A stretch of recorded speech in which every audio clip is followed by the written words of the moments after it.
I think when people start to understand this, I think knowledge is power. Knowledge about yourself is self-empowerment. People wake up in the morning, they begin to think about their problems. Those problems are circuits of memories in the brain. Each one of those memories are connected to people and things at certain times and places. And if the brain is a record of the past, the moment they start their day, they're already thinking in the past. Each one of those memories has an emotion. Emotions are the end product of past experiences. So the moment they recall those memories of their problems, they all of a sudden feel unhappy, they feel sad, they feel pain. Now, how you think and how you feel creates your state of being. So the person's entire state of being when they start their day is in the past. So what does that mean? The familiar past will sooner or later be predictable future. So if you believe that your thoughts have something to do with your destiny, and you can't think greater than how you feel, or feelings have become the means of thinking, by very definition of emotions, you're thinking in the past. And for the most part, you're going to keep creating the same life. And then they go through a series of routine behaviors. They get out of bed on the same side, they go to the toilet, they get a cup of coffee, they take a shower, they get dressed, they drive to work the same way, they do the same things, they see the same people, they push the same emotional buttons, and that becomes the routine, and it becomes like a program. So now they've lost their free will to a program, and there's no unseen hand doing it to them. So when it comes time to change, the redundancy of that cycle becomes a subconscious program. So now 95% of who we are by the time we're 35 years old is a memorized set of behaviors, emotional reactions, unconscious habits, hardwired attitudes, beliefs, and perceptions that function like a computer program. So then a person can say with their 5% of their conscious mind, I want to be healthy, I want to be happy, I want to be free. But the body's on a whole different program. So then how do you begin to make those changes? Well, you have to get beyond the analytical mind, because what separates the conscious mind from the subconscious mind is the analytical mind. And that's where meditation comes in, because you can teach people through practice how to change their brainwaves, slow them down.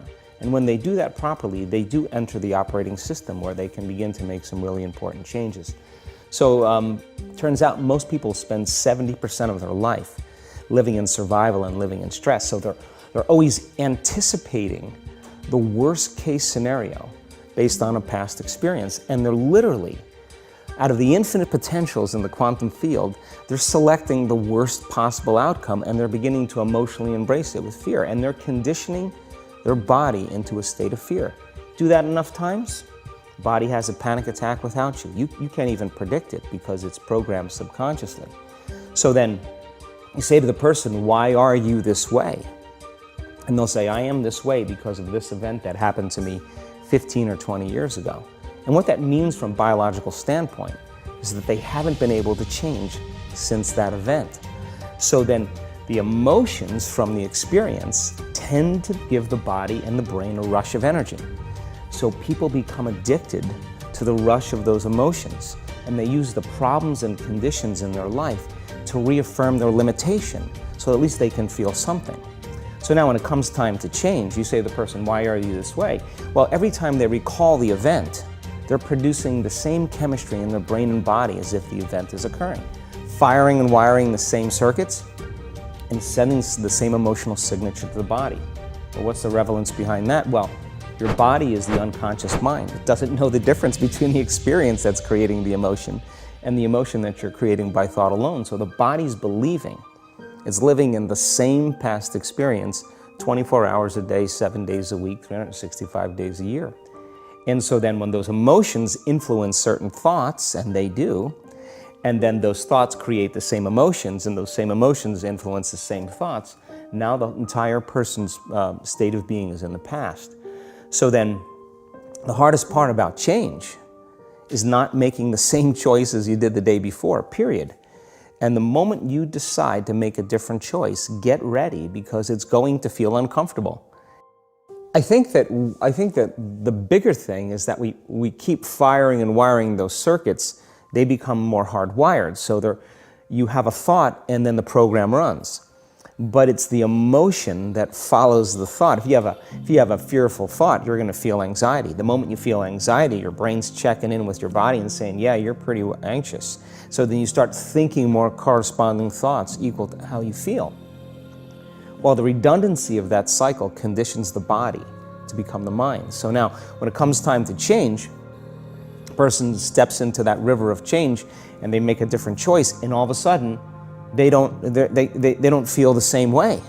So the body says, well, you've been doing this for 35 years. You're going to just stop suffering and stop feeling guilty and stop feeling shameful, and you're not going to complain or blame or make excuses or feel sorry for yourself. Well, the body's in the unknown. So the body says, I want to return back to familiar territory. So the body starts influencing the mind, and it says, start tomorrow. You're too much like your mother. You'll never change. This isn't going to work for you. This doesn't feel right. And so if you respond to that thought as if it's true, that same thought will lead to the same choice, which will lead to the same behavior, which will create the same experience, which will produce the same emotion. If you're truly present, the brain does not know the difference between what you're imaging and what you're experiencing in 3D world. So then you begin to install the neurological hardware in your brain to look like the event has already occurred. Now, your brain is no longer a record of the past. Now it's a map to the future. And if you keep doing it, priming it that way, the hardware becomes a software program. And who knows, you just may start acting like a happy person.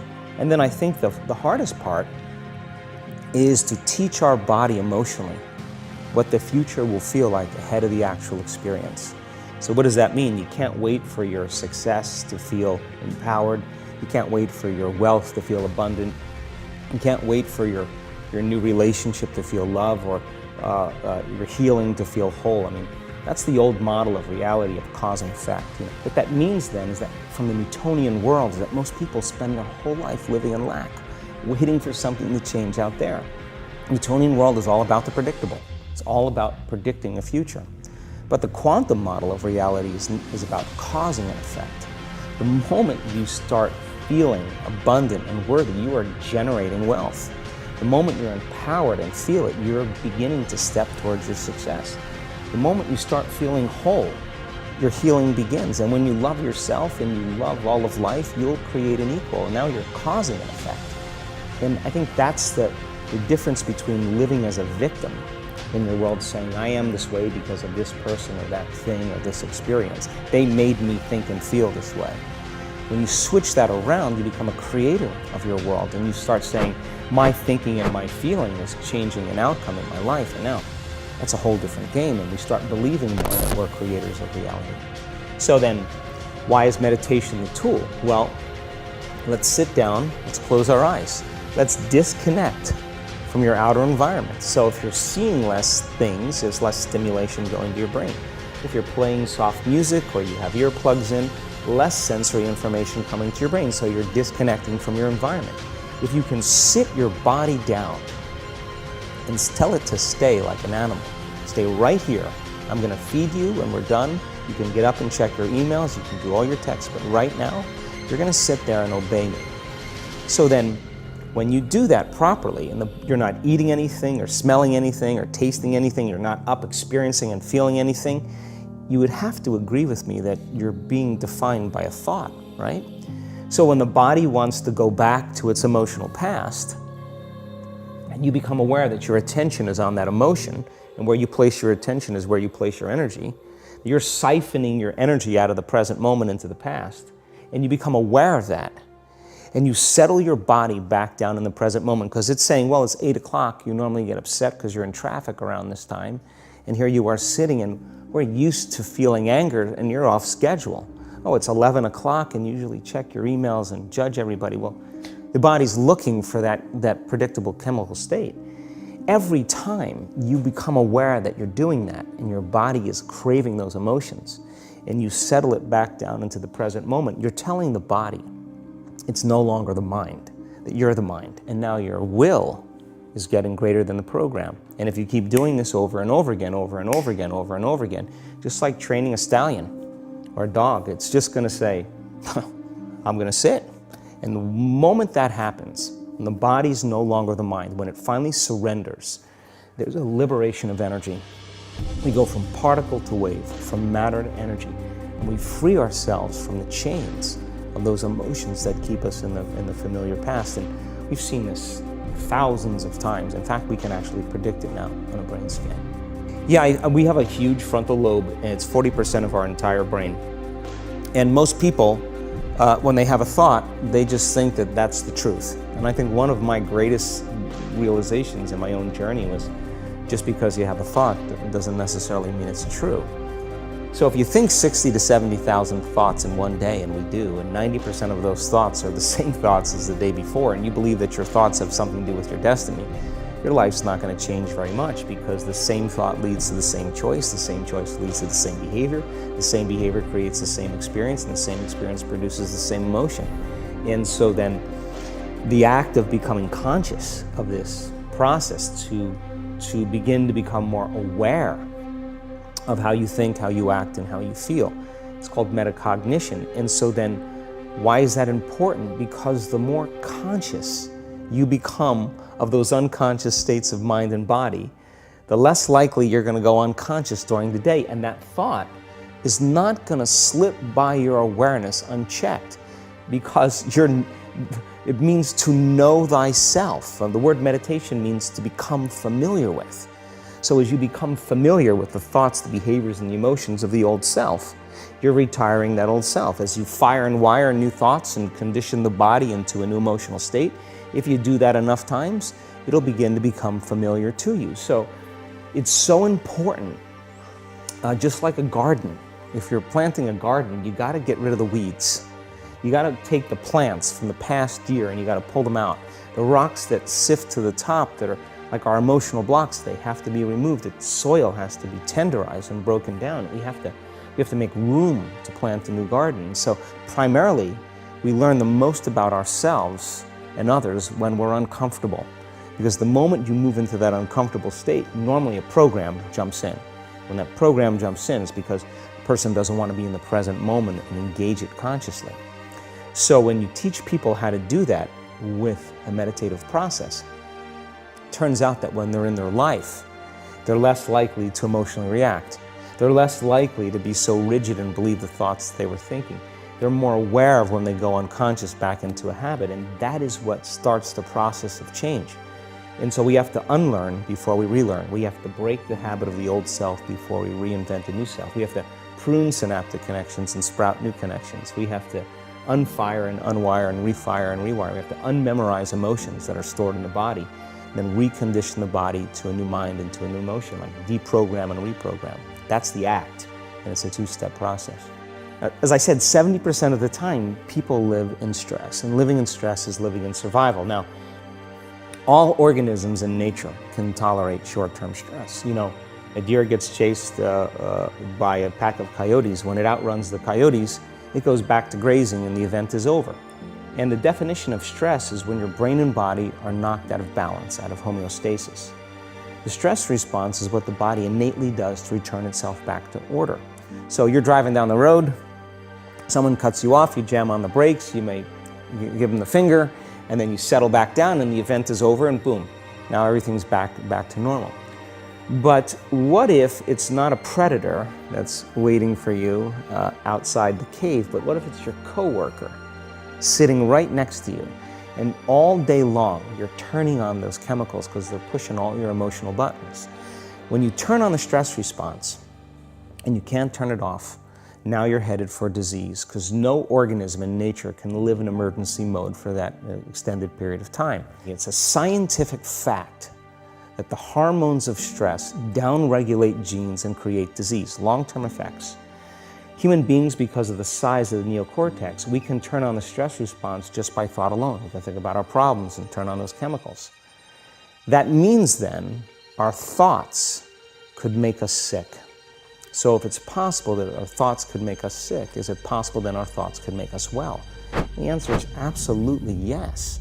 So then, what are the emotions that are connected to survival? Let's name them. Anger, aggression, hostility, hatred, competition, fear, anxiety, worry, pain, suffering, guilt, shame, unworthiness, envy, jealousy. Those are all created by the hormones of stress. And And psychology calls them normal human states of consciousness. I call those altered states of consciousness. So then we tend to remember those traumatic events more because in survival, you better be ready if it happens again. And when the survival gene is switched on, you could have 10 really great things that happen to you in your day. And you just have one bad thing that happens and you cannot take your attention off that unhappy thing because the survival gene is switched on. Many years ago, after the DNA helix was discovered by Watson and Crick, they said the blueprints of life, all diseases are created from genes. Turns out less than 5%, more like 1% of people on the planet are born with a genetic condition like type 1 diabetes or Tay-Sachs disease or sickle cell anemia. The other 95 to 99% are created by lifestyle and by choices. You can take two identical twins, exact same genome. One dies at 51, the other one dies at 85. Same gene, different environment. So all of a sudden they said, we lied. That was wrong. It's not genes that create disease. It's the environment that signals the gene that creates disease. Well, okay, but that's not the whole truth too, because you could have two people working side by side in the same factory. One gets cancer after being exposed to a carcinogenic for 25 years. Both working for 25 years, the other one has no cancer at all. So there must be some internal order that would cause one person to not get it while another one does. So is it possible then, if the environment signals the gene, and it does, and the end product of an experience in the environment is called an emotion, can you signal the gene ahead of the environment by embracing an elevated emotion? We've done the research on this. We measured 7,500 different gene expressions in a group of people that came to an advanced event for 4 days. And we had them doing a seated meditation, a walking meditation, a laying down meditation, a standing meditation. And at the end of 4 days, just 4 days, the common 8 genes that were upregulated, 2 genes to suppress cancer cells and tumor growth, 2 genes for neurogenesis, the growth of new neurons in response to novel experiences and learning, the gene that signals stem cells to go to damaged areas and repair them, the gene for oxidative stress was upregulated. You started seeing all these genes that are very, very healthy to cause the body to flourish. Imagine if people were doing that for 3 months. We also measured telomeres, the little shoestrings on the end of DNA that tell us our biological age. We asked people to do the work, meditation, 5 out of 7 days for 60 days. Measure their telomeres that determine their biological age. 60 days later, 74% of the people lengthened their telomeres. 40% significant change. 20% a very remarkable change. That means that they got a little bit of their life back. If it had lengthened by 10%, they got 10% of their life back. I think that the end game for me is to empower people to such a degree that they realize that they need less things outside of them to make them happy, less things outside of them to regulate their moods and their behaviors, and that they begin to use that kind of the power that we all have access to, and to really to change the world, to make a difference so that there's more peace, there's more wholeness, there's more connection, that we support and love each other.